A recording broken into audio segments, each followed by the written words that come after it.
बुढ़ापे में वो हमारी मदद करेंगे। मुझे पता है कि तू मुझसे ऐसी बातें क्यों कर रहा है, क्योंकि मेरा कोई बेटा नहीं है बल्कि मेरी एक बेटी है। इतना कहकर मंकू अपने घर चला गया। रात में खाना खाने के बाद मंकू अपनी पत्नी से बातचीत कर रहा था। क्या हुआ, किसी ने कुछ कह दिया क्या? अरे पैसे नहीं मिले तो क्या हुआ, 2 दिन बाद मिल जाएंगे। अरे वो बात नहीं है, मुझे तो अपने परम मित्र राजेश की बात को सोच सोच कर गुस्सा आ रहा है। अरे वो तो एक नंबर का नशेड़ी आदमी है, मैंने कितनी बार कहा है कि उससे दोस्ती तोड़ दो। वैसे ऐसा क्या कह दिया उसने कि आपका मुंह लटका हुआ है?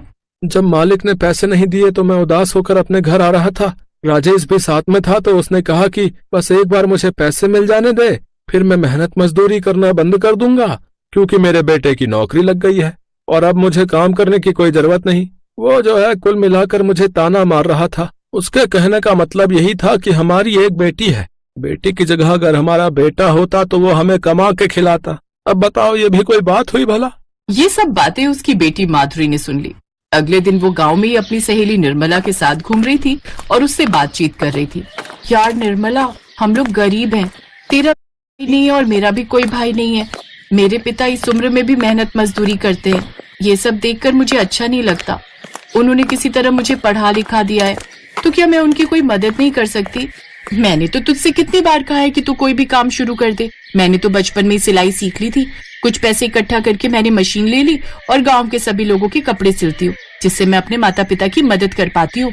लेकिन मुझे तो सिलाई आती नहीं और ना ही मशीन खरीदने के लिए मेरे पास पैसे हैं। तेरे पास कोई ऐसा प्लान है क्या जिससे मैं अभी काम शुरू करूँ और तुरंत से कमाई शुरू हो जाए, और वो भी अच्छी खासी? पर मुझे कोई नौकरी मत बताना, खुद का कोई काम का आइडिया हो तो ही बताना। तभी वहाँ से गांव के कुछ बच्चे गुजरे। अरे निर्मला दीदी, कल से पास वाले गांव में ना मेला लगने वाला है, आप लोग चलोगे ना? पूरा गांव जा रहा है, वहाँ हमें पापड़ी और पानी पूरी खाने को मिलेंगे। इतना कहकर वो बच्चे वहाँ से चले गए। तभी निर्मला के दिमाग में एक आइडिया आया। अपने गांव में, यहाँ तक कि आसपास के गांव में भी कोई पानी पूरी वाला नहीं है। अगर तू पानी पूरी का बिजनेस शुरू कर दे तो पहले दिन से ही रफ्तार पकड़ लेगा, क्योंकि यहाँ के लोग सिर्फ पानी पूरी खाने के लिए 4-5 किलोमीटर दूर चले जाते हैं। लेकिन मैं एक लड़की हूँ, मैं पानी पूरी का ठेला कैसे लगा सकती हूँ? हाय, आज के जमाने में तू भी कैसी बातें कर रही है माधुरी। तूने उस वड़ा पाव गर्ल के बारे में तो सुना ही होगा, वो भी ठेले पर ही वड़ा पाव लगाती थी और आज देखो कितने बड़ी रियलिटी शो में पहुंच गई। आज बड़ी बड़ी कारें हैं उसके पास। और रही बात तेरे पापा की, तो चाचा को मैं मना लूंगी। अरे नहीं, मेरे पापा मना नहीं करेंगे, बल्कि वो तो मेरी मदद करेंगे। लेकिन मैं पापा को सरप्राइज देना चाहती हूँ और उनसे किसी भी तरह की मदद नहीं लेना चाहती हूँ। तू बता, इस धंधे में कितना पैसा लगेगा शुरू करने में? अरे ज्यादा नहीं, ज्यादा से ज्यादा 2-4 हजार से शुरू कर सकते हैं। मैं इतने रुपए अपने पापा से तो मांग नहीं सकती। तू तो सिलाई का काम करती है, तू ऐसा कर, आइडिया तूने दिया है तो पैसे भी तू ही दे दे। अरे ये भी कोई कहने की बात है माधुरी, हम दोनों बचपन के दोस्त हैं। मैं तुझे पूरे 5,000 रुपए दूंगी, कल से ही काम शुरू कर दे। माधुरी बहुत खुश हुई। उसने इस बारे में रात में अपने पापा से भी बात। पापा, आपने वो कहावत तो सुनी ही होगी कि हमारी छोरियां छोरों से कम है कि लोग आपसे कहते रहते हैं ना कि काश आपके घर एक बेटा पैदा होता। कुछ ही दिनों में लोग ये कहने लगेंगे कि काश हमारे घर एक मंकू की जैसी बेटी पैदा हो जाती। बेटा, मुझे समाज की बिल्कुल परवाह नहीं है, तुझे जो करना है कर। किसी भी प्रकार की मदद की जरूरत हो तो मुझसे मत कहना, क्योंकि मैं चाहता हूँ कि मेरी बेटी खुद के दम पर इन गांव वालों को कुछ करके दिखाए, ताकि लोगों के मुंह पर तमाचा पड़े। कुछ दिनों बाद माधुरी ने पानीपुरी का ठेला लगा लिया। गांव में पानीपुरी का ठेला देख सारे बच्चे, बूढ़े, बुजुर्ग, औरतें, आदमी सब उस ठेले पर टूट पड़े। सुबह से लेकर शाम तक उसकी दुकान पर लाइन लगने लगी। ये बात जब गांव के प्रधान को पता चली तो उसने अपने आदमियों से कहा, कुछ महीनों से यह पानीपुरी वाली लड़की कुछ ज्यादा ही उछल रही है। इस गांव का लौंडा हमसे आगे निकलने की कोशिश नहीं करता और ये लड़की हमसे आगे निकल रही है। इस काम के लिए इसे कम से कम मेरी मदद तो लेनी चाहिए थी। बिना मेरी परमिशन के इसने गांव में ठेला खोल दिया, पलटा दो उसका ठेला। प्रधान के आदमियों ने माधुरी के पानीपुरी का सारा सामान उठाकर सड़क पर फेंक दिया। एक लड़की होकर पानीपुरी का ठेला लगाकर तो इस गांव की बदनामी कर रही है, और धंधा करने से पहले कम से कम प्रधान जी की परमिशन तो लेनी चाहिए थी ना। पर तूने ऐसा नहीं किया, अब दोबारा ऐसा कुछ करने की कोशिश भी मत करना, समझी? प्रधान का आदमी वहाँ से चला गया। माधुरी को कुछ भी समझ में नहीं आ रहा था कि वो क्या करे। अगर मेरी आंख से एक भी आंसू छलका और मैं टूट गई तो मेरे पिताजी और एक गांव वाले कभी भी मुझे आगे नहीं बढ़ने देंगे। ऊपर वाले, तू ही कुछ मदद कर। अगले ही पल एक संत माधुरी के पास आए। अरे बेटी, इस संत को कुछ खिला दो।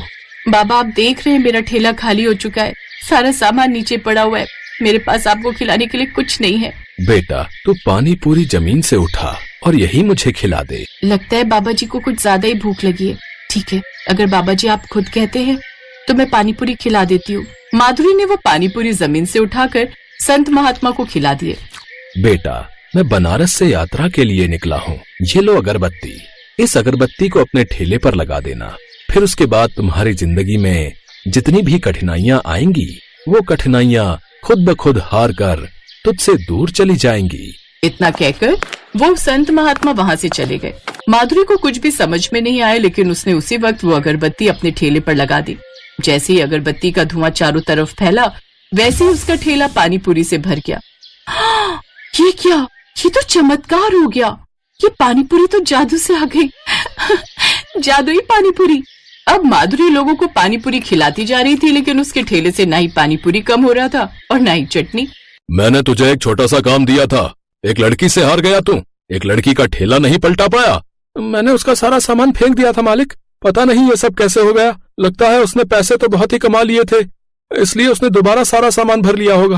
तुम सब लोग मेरे साथ चलो, देखता हूँ वो लड़की यहाँ पानी पूरी का ठेला कैसे लगाती है। माधुरी बहुत समझदार और चालाक तो थी ही। उसे पता था कि प्रधान या उसके आदमी नुकसान पहुंचाने के लिए जरूर आएंगे, इसलिए उसने कुछ हवलदारों को अपने ठेले से थोड़ी दूर पर छुपा रखा था। प्रधान अपने आदमियों के साथ वहां पर आया और जैसे ही उसके आदमियों ने ठेले को पलटने की कोशिश की, वैसे ही उनके आदमियों को हवलदारों ने गिरफ्तार कर लिया। प्रधान जी, आप और यहाँ, मैं आपको पानी पूरी खिलाती हूँ। अरे घबराइए मत, मैं आपसे बिल्कुल पैसे नहीं लूंगी। माधुरी के इतना बोलते ही प्रधान के लालची दिमाग में एक आइडिया आया। अरे बेटा, कम से कम हमसे एक बार इजाजत तो लेनी चाहिए थी। चलो छोड़ो, हम तुम्हें इस गांव में पानी पूरी का बिजनेस करने की परमिशन देते हैं। प्रधान के कोटे से तुमको एक रेस्टोरेंट बनाने के लिए जमीन मुफ्त में दी जाएगी, लेकिन हर रोज मुझे, मेरे परिवार और मेरे आदमियों को मुफ्त में पानी पूरी खिलानी पड़ेगी। शर्त मंजूर है प्रधान जी, बस आप अपने वायदे को मत भूलना। सारे गांव वाले गवाह हैं। अगले दिन से प्रधान के सभी आदमी माधुरी के ठेले पर खड़े होकर पानी पूरी खाने लगे। 1 महीना बीत गया और उसके सारे आदमी बीमार पड़ गए, क्योंकि माधुरी दिन भर संत बाबा की दी हुई अगरबत्ती जला देती थी, जिससे वो जादुई पानी पूरी खत्म ही नहीं हो रही थी, बल्कि बढ़ती जा रही। मैंने अपना वायदा पूरा किया। आप और आपके लोग जिंदगी भर पानी पूरी मुफ्त में खा सकते हैं। अब आप अपना वादा पूरा कीजिए। प्रधान ने वो जमीन माधुरी के नाम कर दी। काश मंकू की बेटी जैसी हमारी भी एक बेटी होती।